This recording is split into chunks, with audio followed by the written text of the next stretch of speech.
Hi ಎಲ್ಲರಿಗೂ, ಹೇಗಿದ್ದೀರಿ ಎಲ್ಲರೂ? ಎಂತ ಗೊತ್ತುಂಟ, ಇವತ್ತೊಂದು ಆರೋಗ್ಯಕರ ಪಲ್ಯ ಮಾಡುವ.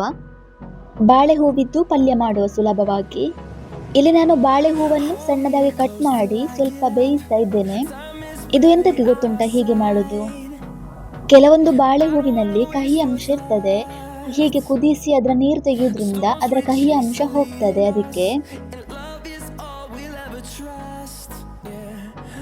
ಈಗ ಪಲ್ಯ ಮಾಡಲಿಕ್ಕೆ ಒಂದು ದೊಡ್ಡ ನೀರುಳ್ಳಿ, ಒಗ್ಗರಣೆಗೆ ಸ್ವಲ್ಪ ಕರಿಬೇವು, ಮತ್ತೆ 3 ಕಾಯಿ ಮೆಣಸು ಬೇಕು.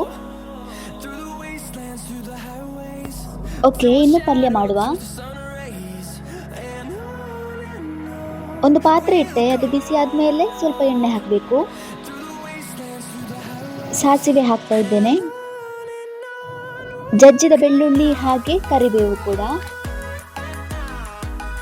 ಇನ್ನು ಕಟ್ ಮಾಡಿದ ನೀರುಳ್ಳಿ ಮತ್ತೆ ಕಾಯಿ ಮೆಣಸು ಹಾಕಬೇಕು. ಸ್ವಲ್ಪ ಹೊತ್ತು ಹೀಗೆ ಮಿಕ್ಸ್ ಮಾಡುವ.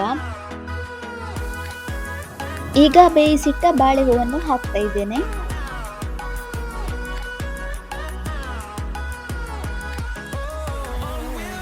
ಓಕೆ, ಇದನ್ನು ಈಗ ಮಿಕ್ಸ್ ಮಾಡುವ.